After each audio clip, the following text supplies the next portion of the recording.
اعوذ باللہ من الشیطان الرجیم بسم اللہ الرحمن الرحیم اللہم صلی علی سیدنا و مولانا محمد وعلی آل سیدنا و مولانا محمد وبارک وسلم۔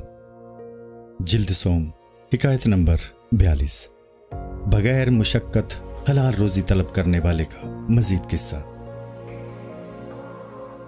وہ شخص ہر روز بغیر کسی تکلیف اٹھائے حلال روزی مانگا کرتا تھا۔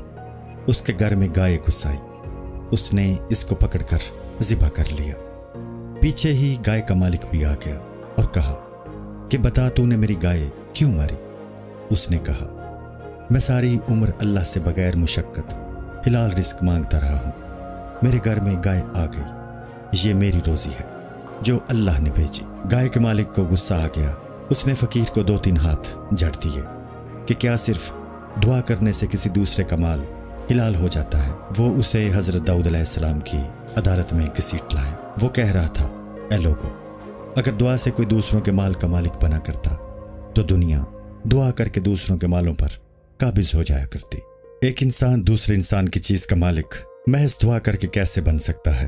یہ تو سراسر غضب ہے۔ لیکن فقیر نے لوگوں کی باتوں سے عاجز آ کر آسمان کی طرف منہ کر کے مناجات شروع کر دی کہ میں نے خواب میں دیکھا تھا کہ میری دعا ضرور قبول ہوگی، جیسے حضرت یوسف علیہ السلام نے خواب میں دیکھا تھا کہ سورج اور ستارے انہیں سجدہ کر رہے ہیں۔ ان کو اس خواب پر کامل یقین تھا، اس لیے وہ نا امید نہیں ہوئے اور اللہ کی قدرت سے کئی مرحلے طے کر کے کامیاب ہوئے۔ ان کے دل میں وہی اس طرح ثابت ہوئی جس طرح ہر مومن کے دل میں عہد الست کی آواز گونجتی ہے۔ اس کی وجہ سے اس کے تمام دنیاوی مصائب آسان ہو جاتے ہیں۔ جس میں عہد الست کا ذوق نہیں ہوگا وہ ہمیشہ اپنے آپ کو مصیبت میں ہی سمجھے گا، اور جس شخص نے عہد الست کے معاملہ میں کوئی خواب دیکھا ہوگا اس میں بندگی کا ذوق پختہ ہو جائے گا۔ جس نے کوئی خواب نہیں دیکھا ہوگا وہ اگر کچھ ارادت مندی رکھتا بھی ہوگا تو تذبذب کے ساتھ وہ اللہ کے شکر کے ساتھ شکوے بھی کرے گا۔ اللہ جب اپنے فضل سے کسی کا انشراح صدر کر دیتا ہے، جیسا حضور صلی اللہ علیہ وآلہ وسلم کا کیا، تو وہ سب راز سمجھ جاتا ہے۔ گائے والے نے کہا سچ بات کہہ، آسمان کی طرف منہ کر کے مکاری کیوں کرتا ہے؟ اللہ کے عشق اور قرب کی ڈینگیں کیوں مارتا ہے؟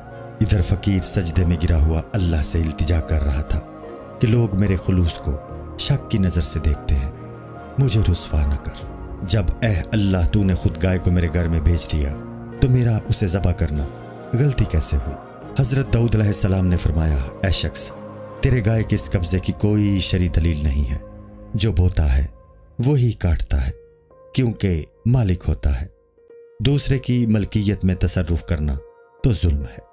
تو غلط باتیں نہ کر، تو مالک کو گائے کی قیمت ادا کر۔ گائے ذبح کرنے والے نے کہا آپ اللہ کے نبی ہو کر بھی لوگوں جیسی باتیں کرتے ہیں۔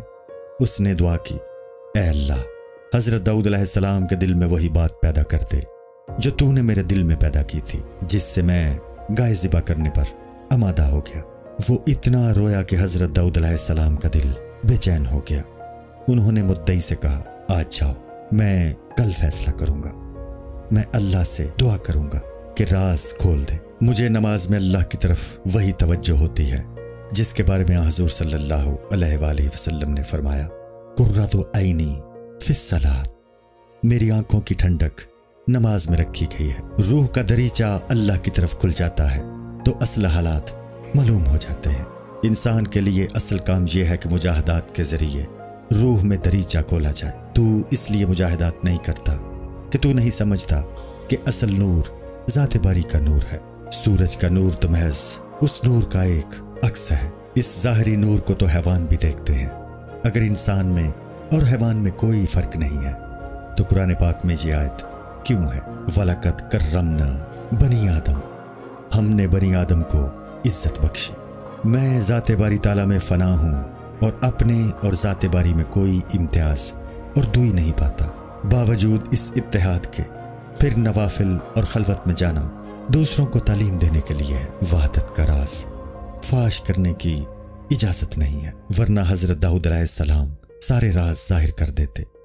غیب نے ان کو اسرار بیان کرنے سے روکا۔ حضرت داؤد علیہ السلام خلوت میں چلے گئے اور اللہ سے اصل حالات معلوم کرنے کے لیے متوجہ ہو گئے، اور اللہ نے انہیں اصل راز سے واقف کر دیا۔ ادھر وہ دونوں شخص اپنے اپنے حق میں شور مچا رہے تھے۔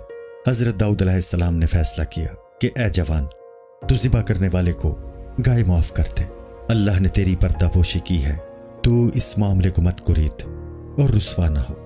اس نے کہا، آپ اللہ کے نبی ہیں، یہ کیسی شریعت بیان کر رہے ہیں؟ یہ گھر میں بیٹھے بٹھائے میری گائے کا مالک کیسے بن سکتا ہے؟ اس طرح اس نے اپنا پردہ خود ہی فاش کروا دیا۔ حضرت داؤد علیہ السلام نے اسے فرمایا، تو میرا فیصلہ مان لے تو رسوائی سے بچ جائے گا۔ نبی کا فیصلہ نہ ماننے سے پورا معاملہ کھل جائے گا۔ تو آرام سے رہ رہا تھا اور مال و دولت سے مزے اڑا رہا تھا، تو نے اس کی قدر نہ کی، وہ فیصلے سے راضی نہ ہوا اور واویلا کرنے لگا۔ حضرت داؤد علیہ السلام نے فرمایا کہ اب صرف گائے کی معافی اور مال بخشا کافی نہیں ہے، بلکہ تیری اولاد اور بیوی سبھی اس کے غلام ہیں۔ لوگ وہاں جمع تھے اور حضرت داؤد علیہ السلام کے فیصلے کو ظلم قرار دے رہے تھے۔ چونکہ انسان کا نفس خود ظالم ہے، اس لیے وہ ظالم ہی کی حمایت کرتا ہے۔ ہاں، اگر انسان اپنے نفس کا سر قلم کر دے تو وہ ظالم اور مظلوم میں امتیاز کر سکتا ہے۔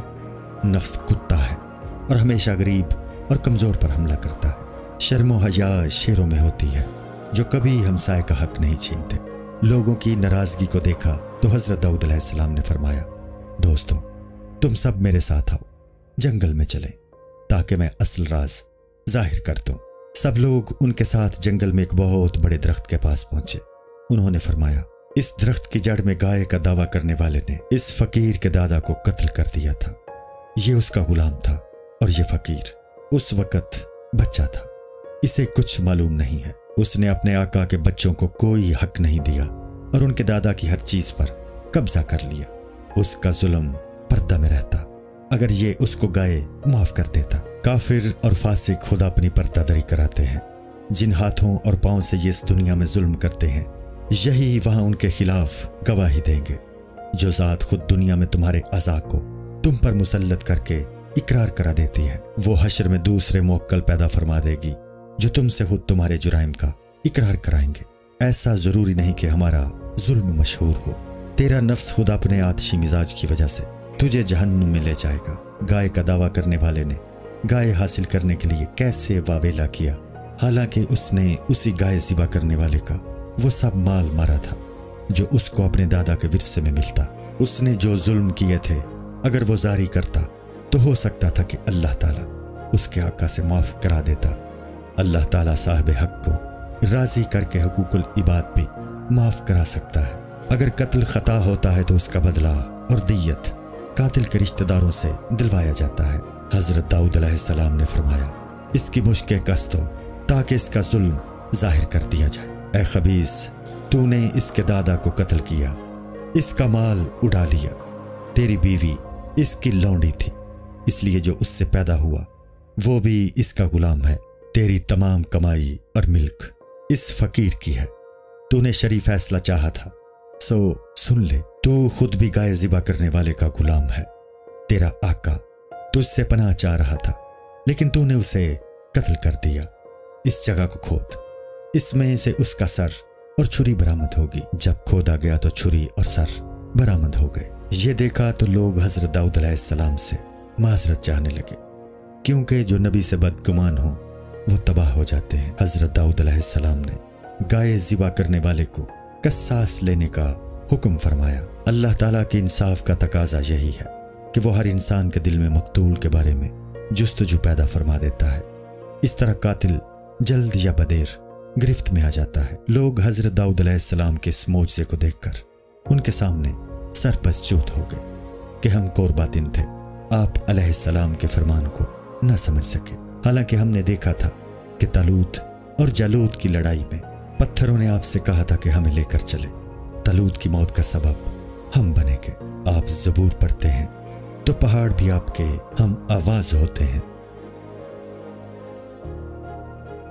جلد سوم، حکایت نمبر 43۔ نفس، عقل، حضرت حق تعالی یا شیخ یعنی حق کے نائب کی حقیقت۔ اے عقلمند، گائے کو ذبح کرنے والے کی مثال عقل ہے اور گائے کا بدلہ لینے والے کو نفس سمجھ۔ حضرت داؤد علیہ السلام کی مثال اللہ تعالیٰ ہے، یا وہ شیخ کامل جو دنیا میں اللہ تعالیٰ کا خلیفہ ہوتا ہے۔ جس طرح گائے کے مدعی کے قتل سے عالم زندہ ہوا، تو اپنے نفس کو قتل کر تو عالم زندہ ہو جائے گا۔ اس نفس نے تیری عقل کو فنا کر رکھا ہے اور خود آقا بن بیٹھا ہے، اس کو عقل کا غلام بنا۔ نفس دراصل عقل کا غلام تھا، لیکن چالاکی سے آقا بن گیا ہے۔ غذائے روح اس وقت حاصل ہوگی جب تو اپنی تنکشی کرے گا، جو کہ گائے کی طرح ہے، اور بدن نفس کے لیے ایسا ہی ہے جیسا کہ گائے مدعی کے لیے تھی۔ جس طرح نوجوان گائے کے مدعی کے آقا کا پوتا تھا، اسی طرح نفس کے اعتبار سے عقل کو سمجھو۔ نفس عقل کا قاتل ہے۔ بلا مشقت روزی روحوں کی روزی ہے، جو انبیاء علیہ السلام کے ذریعے ملتی ہے، لیکن گائے کی قربانی پر موقوف ہے۔ جو تیرا بدن ہے، میں نے مے عشق پی ہوئی ہے اور مدہوش ہو گیا ہوں، ورنہ غذائے روح حاصل کرنے کی پوری بات بتاتا۔ اس سرور کا سبب میں نے اپنے فعل کو بتایا ہے، یہ محض کہنے کی بات ہے، ورنہ ہر چیز خزانہ غیب سے آتی ہے اور اس کا سبب ذات خداوندی ہے۔ اگرچہ ہر چیز کا حقیقی سبب ذات خداوندی ہے، لیکن اسباب ظاہری اختیار کرنا میں نے انبیاء علیہ السلام سے سیکھا ہے، اس لیے میں نے بھی ظاہری سبب کی طرف دھیان کر لیا۔ انبیاء علیہ السلام نے معجزات دکھا کر ثابت کر دیا ہے کہ اسباب ظاہری کے علاوہ بھی اور اسباب ہیں۔ بغیر کسی سبب کے حضرت موسیٰ علیہ السلام کے لیے دریائے نیل پھٹ گیا، ان کے لیے من و سلوہ اترا۔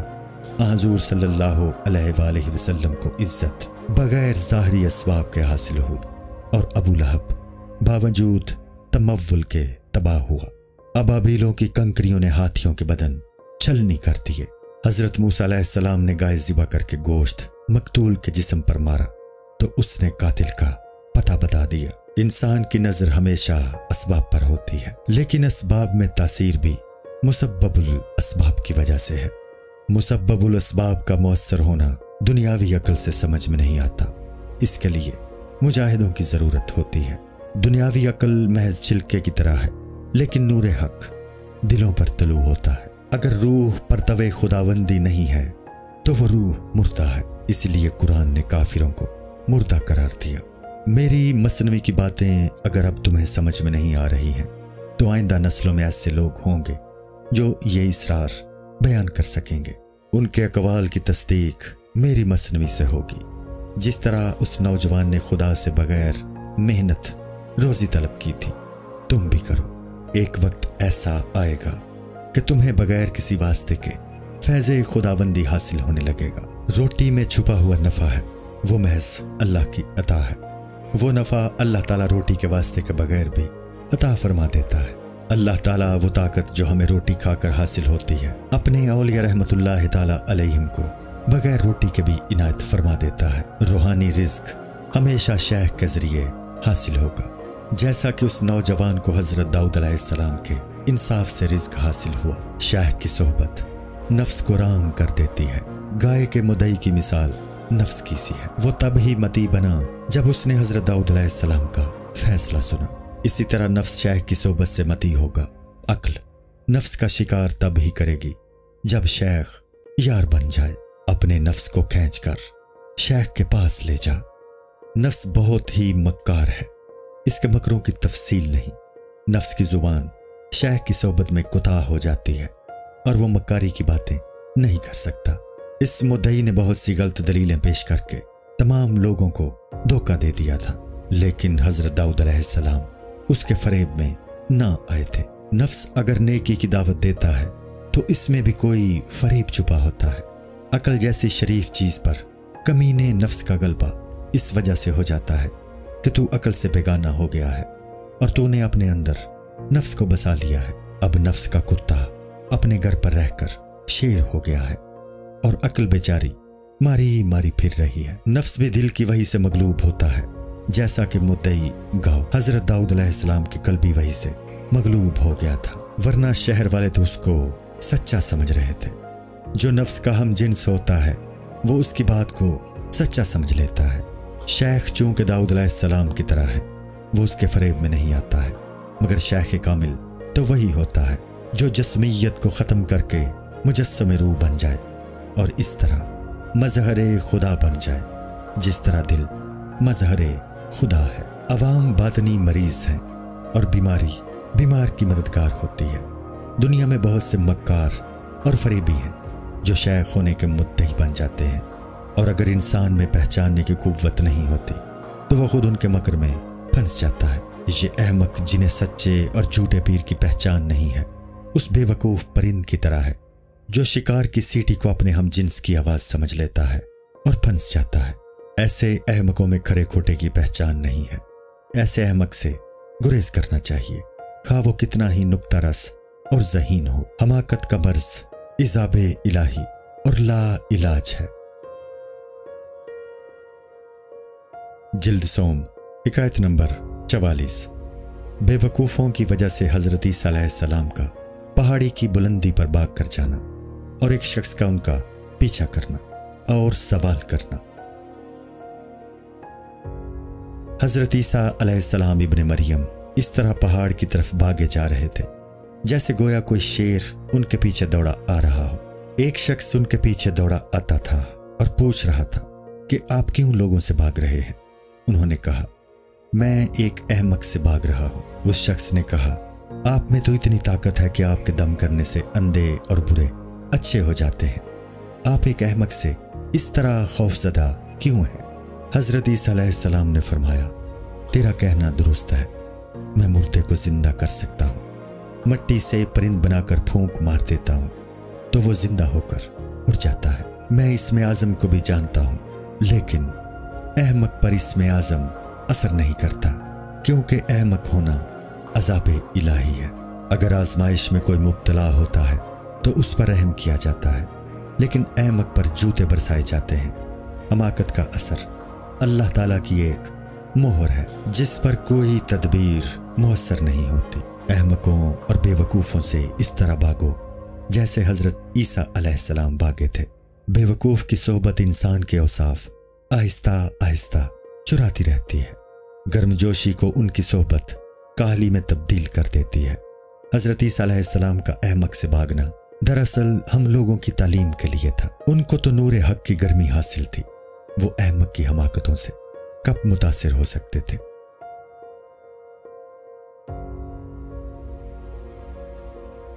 جلد سوم، حکایت نمبر 45۔ اہل سبا اور ان کی بے وقوفی اور انبیاء علیہ السلام کی نصیحت کا ان پر اثر نہ ہونے کا قصہ۔ سبا ایک بہت بڑا شہر تھا۔ بچوں کی کہانیوں اور افسانوں میں اس کا ذکر آتا ہے۔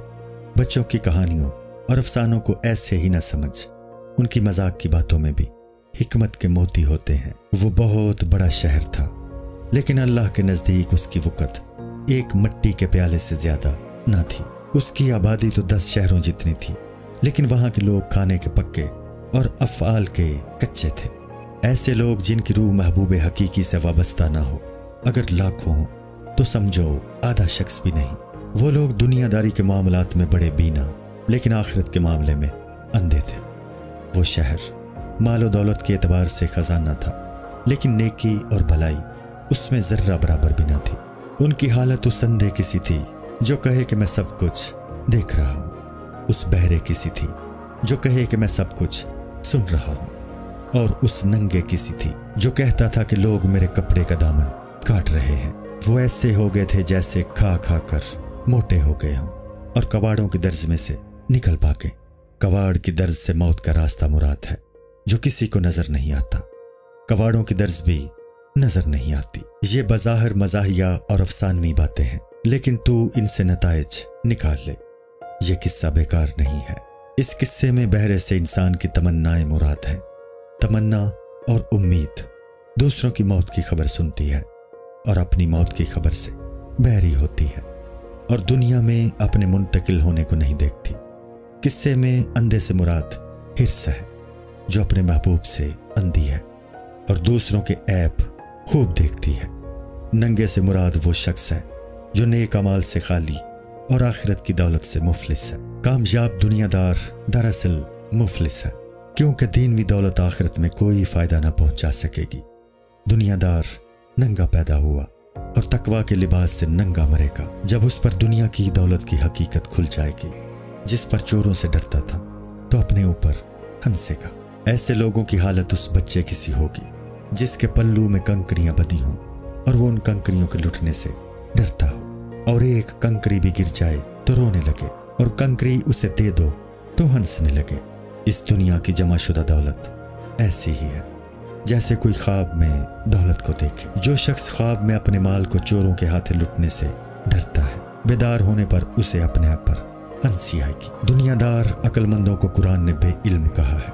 دنیا دار عالم یہ کہتا ہے کہ لوگ میرا وقت ضائع کرتے ہیں جس سے میرے علم کو خطرہ ہوتا ہے، حالانکہ وہ نہیں سمجھتا کہ اس کا وقت اس کے لیے قطعاً غیر مفید ہے۔ وہ سمجھتا ہے کہ لوگ آ کر مجھے بیکار بناتے ہیں، حالانکہ جو اس کی مصروفیتیں ہیں وہ خود بیکاری کے مترادف ہیں۔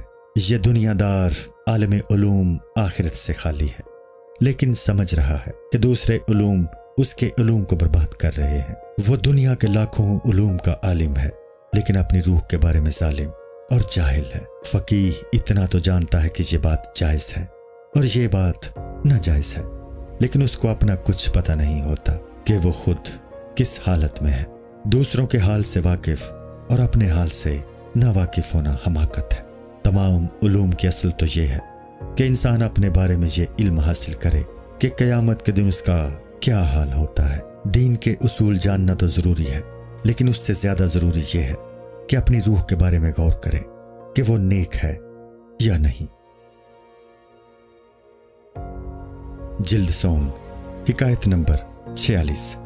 سبا شہر کی خوشحالی اور ان کی ناشکری کا بیان۔ سبا والوں کے بڑے وسیع باغ اور چراگاہیں اور جائیدادیں تھیں۔ پھل اس قدر کثرت سے ہوتا کہ ان کو محنت کرنے کی ضرورت ہی نہ پڑتی۔ ہر طرف دولت اور رزق کے انبار لگے رہتے کہ چور کو چوری کرنے کی ضرورت ہی نہ پڑتی، لیکن وہ لوگ ذات باری کا بالکل شکریہ ادا نہ کرتے۔ ان کی طرف انبیاء علیہ السلام کو بھیجا گیا کہ ان کو سیدھا راستہ دکھائیں۔ وہاں 13 پیغمبر آئے اور انہیں کہا کہ اللہ کی نعمتوں کا شکریہ ادا کرو اور سروں کو اس کے آگے سجدوں میں جھکا دو، شکرانے کے طور پر اللہ کی عبادت کرو۔ سبا والوں نے جواب میں کہا، ہم تو ان نعمتوں سے تنگ دل ہیں اور اب ہمارے لیے نہ عبادت میں لذت رہی ہے اور نہ گناہ میں۔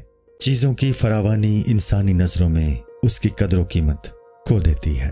انبیاء علیہ السلام نے کہا کہ تمہارے دل میں مرض پیدا ہو گیا ہے جس نے حق شناسی کو تباہ کر دیا ہے اور تم نعمتوں کو زحمت سمجھنے لگے ہو۔ بیمار کو اگر درست غذا بھی دی جائے تو وہ اس کی بیماری میں اضافہ کرتی ہے، اس لیے جو لوگ تمہارے خیر خواہ ہیں وہ تمہیں بیگانے لگتے ہیں، حالانکہ وہی تمہارے پیارے ہیں۔ اس بیماری کا اثر ہے کہ تم شکر کو بری چیز سمجھتے ہو۔ اس بیماری سے تو آب حیات بھی زہر لگتا ہے۔ ہر نصیحت کرنے والا تمہیں برا لگتا ہے۔ جو دوستی عقل کی بنیاد پر ہوتی ہے اس میں اضافہ ہوتا رہتا ہے، اور جو دوستی نفسانی غرض پر مبنی ہوتی ہے وہ دن بدن گھٹتی رہتی ہے۔ نفسانی دوستی کسی غرض کی وجہ سے ہوتی ہے۔ اگر ایسا دوست بنانا چاہتے ہو جس سے کل کو نفرت نہ ہو تو کسی عقل مند سے دوستی کرو۔ نفسانی مریض کا علمی اور عملی ذوق فنا ہو جاتا ہے، اسے عمدہ قسم کے علمی نکتے برے لگتے ہیں۔ اگر قلبی بیماری کا علاج ہو جائے تو پرانی باتوں میں بھی نئے نکتے نظر آنے لگتے ہیں۔ جسمانی طبیب تو نبض دیکھ کر بیماری معلوم کرتے ہیں، لیکن انبیاء علیہ السلام اور اولیاء رحمت اللہ علیہم بلا واسطہ دل کو دیکھ لیتے ہیں۔ وہ انسانوں کو بتاتے ہیں کہ تمہارا کون سا فعل اور قول مہلک ہے، اور کون سے افعال اور اقوال اللہ سے قریب کرتے ہیں اور کون سے اللہ سے دور کرتے ہیں۔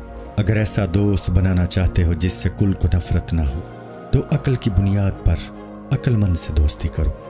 انبیاء علیہ السلام انسانوں کے لیے نیکی اور بدی کو خوب واضح کر کے بیان کرتے ہیں۔ اس کے بعد انسان کو اختیار ہے کہ وہ بدی کا راستہ اختیار کرے یا بھلائی کا۔ انبیاء علیہ السلام چونکہ وحی الہی سے رہبری حاصل کرتے ہیں، اس لیے کبھی غلطی پر نہیں ہوتے۔ تمام انبیاء علیہ السلام کہتے ہیں، ہم تم سے اس کام کی مزدوری نہیں مانگتے، ہماری مزدوری تو اللہ ہی کے ذمہ ہے۔ لوگوں نے کہا کہ اپنی نبوت پر گواہ لاؤ۔ تم کیسے انبیاء علیہ السلام ہو کہ بازاروں میں چلتے پھرتے ہو اور کھاتے پیتے ہو؟ تم ہماری ہی طرح کے ہو تو ہماری کیا اصلاح کر سکتے ہو؟ تمہیں بڑا بننے کے شوق نے پیغمبری کا دعویٰ کرایا ہے۔ نبیوں نے کہا، جو شخص ہماری رسالت کو نہیں دیکھتا ہے اور گواہ طلب کرتا ہے، یہ بات خود اس بات کی گواہ ہے کہ وہ اندھا ہے۔ جو شخص علل اعلان نبیوں کی مخالفت کرے گا تو ہمیشہ کے لیے بدبختی میں مبتلا ہو جائے گا۔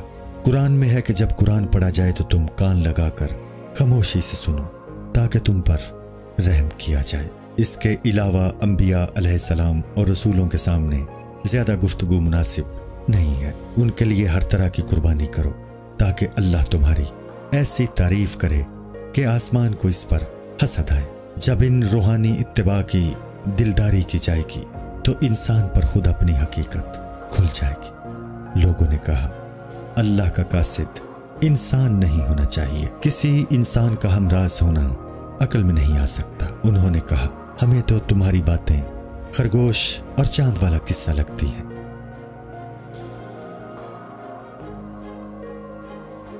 جلد سوم، حکایت نمبر 47۔ ان خرگوشوں کا قصہ جنہوں نے ایک خرگوش کو ہاتھی کے پاس قاصد بنا کر بھیجا۔